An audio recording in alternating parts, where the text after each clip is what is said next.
안녕하세요. 이코노클립입니다. 오늘도 여러분의 경제 뉴스 쉽고 빠르게 정리해 드리겠습니다. 자, 오늘 꼭 알아야 할 뉴스 3가지인데요. 트럼프 대통령이 유럽 자동차에 관세 폭탄을 예고했다가 갑자기 보류한 이야기. 서울 전셋값이 역대 최고를 찍으면서 전세난이 극심해진 이야기. 그리고 한국은행 신현송 총재의 첫 번째 금통위가 닷새 앞으로 다가온 이야기까지 준비했습니다. 하나하나 자세히 들어가 볼게요. 첫 번째 뉴스는 트럼프 대통령과 유럽의 무역전쟁 이야기입니다. 이게 좀 복잡한데요. 차근차근 풀어보겠습니다. 지난 5월 1일 트럼프 대통령이 자신의 소셜미디어 트루스 소셜에 글을 하나 올렸습니다. 내용이 뭐냐면 유럽연합에서 수입되는 승용차와 트럭에 대한 관세를 다음 주부터 25%로 올리겠다는 거였어요. 기존에 15%였던 관세를 거의 2배 가까이 올리겠다는 거죠. 이게 갑자기 왜 나왔느냐? 여기에는 꽤 복잡한 배경이 있습니다. 자, 여기서 중요한 게 뭐냐면요. 이번 관세 위협은 단순히 무역 문제만이 아니라는 겁니다. 안보 문제와 맞물려 있어요. 트럼프 대통령이 유럽을 압박하는 데는 크게 2가지 이유가 있었습니다. 첫째는 이란 전쟁 문제입니다. 미국이 이란과의 군사적 긴장 속에서 유럽에 협력을 요청했는데 유럽이 이걸 사실상 거부한 거예요. 특히 독일의 프리드리히 메르츠 총리가 지난 4월 27일에 미국이 이란에서 굴욕을 당하고 있다는 취지의 발언을 했습니다. 이게 트럼프 대통령의 심기를 제대로 건드린 거죠. 결과가 어떻게 나왔냐면요. 트럼프 대통령은 2가지 보복 카드를 동시에 꺼냈습니다. 하나는 자동차 관세 인상이고 또 하나는 주동미군 철수입니다. 미국 국방부가 앞으로 6개월에서 12개월 동안 독일에서 병력 5,000명가량을 철수할 예정이라고 발표했어요. 독일에 주둔한 약 3만 6천 명의 미군 중에서 7분의 1이 빠지는 겁니다. 트럼프 대통령은 5천 명보다 훨씬 더 많이 감축할 수도 있다고 엄포를 놓기도 했습니다. 이걸 좀 쉽게 비유하자면요. 친구한테 같이 싸움을 도와달라고 했는데 그 친구가 너 지고 있잖아 이렇게 놀린 거예요. 화가 난 쪽이. 그럼 나 너네 집 지켜주던 것도 그만두고 너네 가게에서 물건 살 때 세금도 더 매기겠다. 이렇게 나온 거죠. 국가 간 관계에서 이런 감정적 보복이 벌어지는 거라서 앞으로 어떻게 될지 예측하기가 쉽지 않습니다. 그런데 여기서 반전이 있습니다. 트럼프 대통령이 이 관세 인상을 예고한 지 일주일 만에 보류했어요. 5월 8일에 EU 집행위원장인 우르줄라 폰데어 라이엔과 전화 통화를 한 뒤에 관세 인상을 일단 미루겠다고 한 겁니다. 대신 데드라인을 정했는데요. 미국 독립기념일인 7월 4일까지 시간을 주겠다고 했습니다. 그때까지 무역 합의가 이행되지 않으면 관세를 25%보다 훨씬 더 높은 수준으로 올리겠다고 경고했어요. 이게 우리나라에도 영향이 있습니다. 직접적으로는 유럽산 자동차 가격이 올라가면 벤츠, BMW 같은 수입차 가격에 영향을 줄 수 있고요. 간접적으로는 미국과 EU의 무역 갈등이 심화되면 글로벌 공급망 전체가 흔들리면서 한국 수출 기업들에게도 불확실성이 커지는 거죠.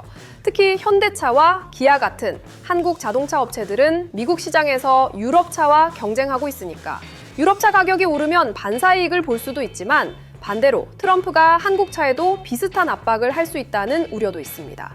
전문가들은 7월 4일이라는 데드라인이 진짜 최후 통첩이 될지 아니면 또 연장될지 지켜봐야 한다고 말합니다. 트럼프 대통령의 협상 스타일이 워낙 최대한 압박했다가 양보하는 패턴을 반복하기 때문에 이번에도 비슷한 흐름이 될 가능성이 있다는 분석이 나오고 있습니다. 두 번째 뉴스는 서울 전세 시장 이야기입니다. 요즘 서울에서 전세 구하시는 분들 정말 힘드실 텐데요. 숫자로 보면 상하나 탕이 얼마나 심각한지 확실하게 드러납니다. 핵심 팩트부터 말씀드리면요. 2026년 5월 기준으로 서울 아파트 평균 전셋값이 6억 8천만 원을 기록했습니다. 이건 통계 작성 이래 역대 최고 수준이에요. 서울 25개 자치구가 전부 다 전셋값이 오르고 있는 상황입니다. 불장이라는 표현이 나올 정도예요. 주간 상승률을 보면 더 놀라운데요. 5월 둘째 주 기준으로 서울 아파트 전셋값이 0.31% 올랐습니다. 이게 별것 아닌 것 같죠? 그런데 이 수치는 2015년 11월 둘째 주 이후로 약 10년 6개월 545주 만에 가장 높은 주간 상승률이에요. 올해 들어서만 서울 전셋값이 2.89% 올랐는데 이게 벌써 지난해 연간 상승률인 0.48%를 크게 웃도는 수준입니다. 5월인데 벌써 작년 한 해 7을 훌쩍 넘긴 거죠. 자, 그러면 왜 이렇게 전셋값이 미쳐 날뛰고 있느냐? 이유가 여러 가지인데요. 하나씩 짚어보겠습니다. 첫 번째는 공급 절벽입니다. 2026년 서울 아파트 입주 물량이 29,195 가구인데요. 이건 2025년에 42,577가구에서 31.4%나 줄어든 숫자입니다. 새로 짓는 집이 확 줄었으니 전세 매물도 당연히 줄어들 수밖에 없는 거죠. 두 번째는 정비 사업 이주 수요입니다.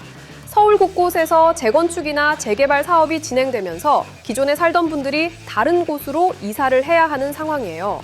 이분들이 전세를 찾으면서 수요가 확 늘어난 겁니다. 집을 부수고 새로 짓는 동안 어딘가에서 살아야 하니까 전세 시장에 갑자기 수요가 몰리는 거죠.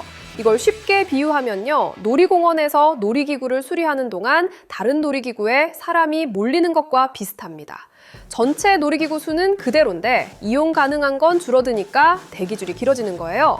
세 번째는 전세 사기 여파입니다. 2023년부터 불거진 전세 사기 문제 때문에 다가구나 빌라 전세를 꺼리는 분들이 늘어났어요. 안전한 아파트 전세로 수요가 쏠리면서 아파트 전세값이 더 빠르게 오르는 겁니다.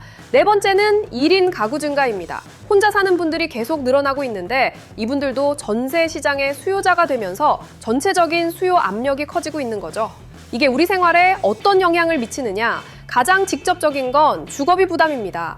전세값이 오르면 전세 대출 이자도 당연히 늘어나고요. 전세를 못 구하면 월세로 전환하게 되는데 월세 부담은 매달 나가는 돈이니까 가계에 더 큰 부담이 됩니다. 실제로 최근 임대차 시장이 월세 중심으로 재편되고 있다는 분석도 나오고 있어요.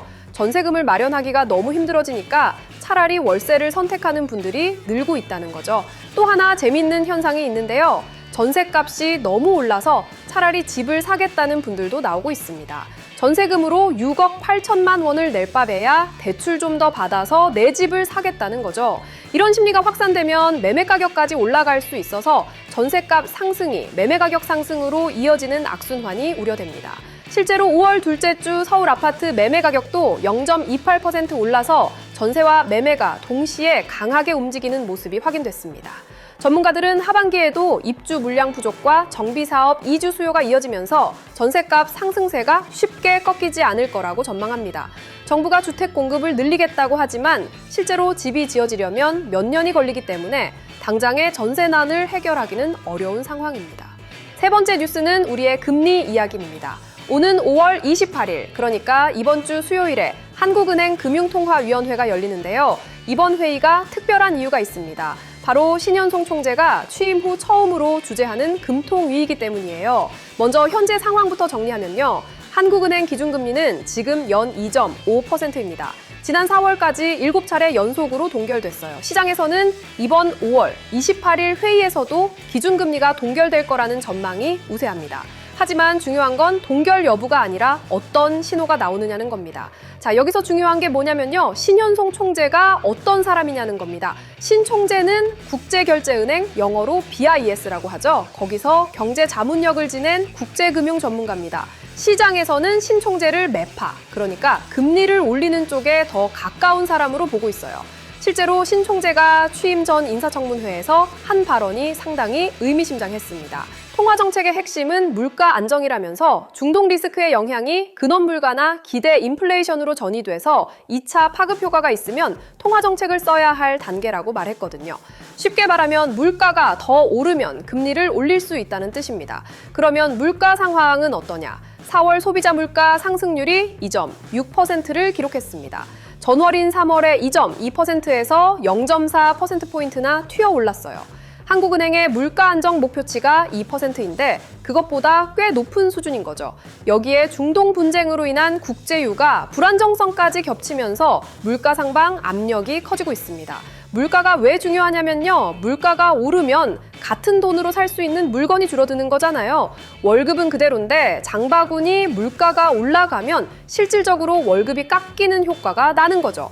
그래서 한국은행이 물가를 잡기 위해 금리를 올리는 건데 금리를 올리면 또 대출 이자가 늘어나니까 이것도 부담이 됩니다. 이 딜레마를 어떻게 풀어갈지가 신현송 총재의 첫 번째 과제인 셈이에요.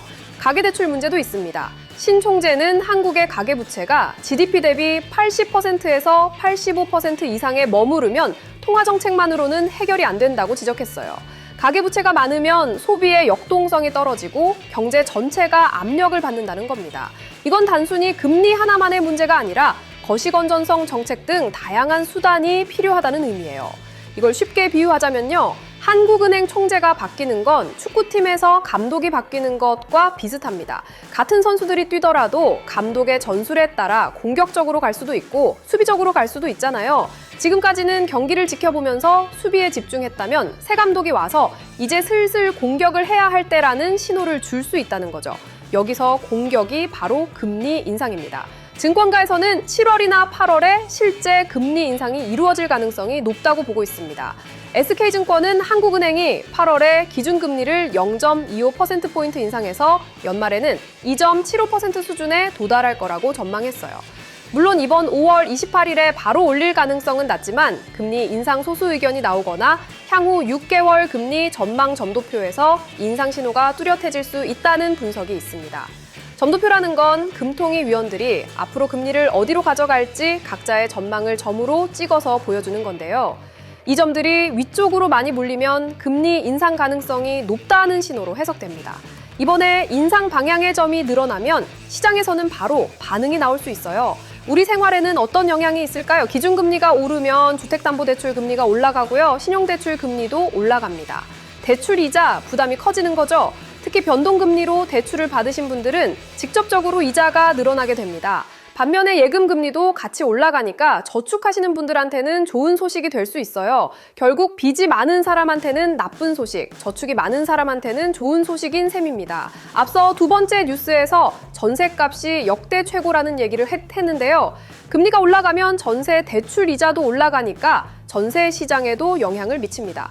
전세 대출 이자가 부담스러워서 월세로 전환하는 분들이 더 늘어날 수 있고 반대로 주택 매매 수요는 줄어들 수 있습니다. 이렇게 오늘 세 가지 뉴스가 서로 연결되어 있는 거죠. 글로벌 무역 갈등이 물가에 영향을 주고 물가가 금리에 영향을 주고 금리가 다시 부동산 시장에 영향을 주는 겁니다. 경제라는 게 이렇게 하나의 큰 톱니바퀴처럼 맞물려 돌아가는 거예요. 한쪽에서 충격이 오면 그게 다른 쪽으로 전달되면서 우리 생활 곳곳에 영향을 미치는 겁니다. 오늘 세 가지 뉴스를 정리해보면요. 공통적으로 불확실성이라는 키워드가 관통하고 있습니다. 트럼프의 관세 정책이 언제 또 바뀔지 모르는 불확실성, 전세값이 어디까지 오를지 모르는 불확실성, 그리고 금리가 언제 얼마나 오를지 모르는 불확실성. 이런 때일수록 자기 상황에 맞는 재무 계획을 점검하는 게 중요합니다. 오늘도 이코노클립이었습니다. 구독과 좋아요 부탁드리고요. 다음 영상에서 또 만나겠습니다. 감사합니다.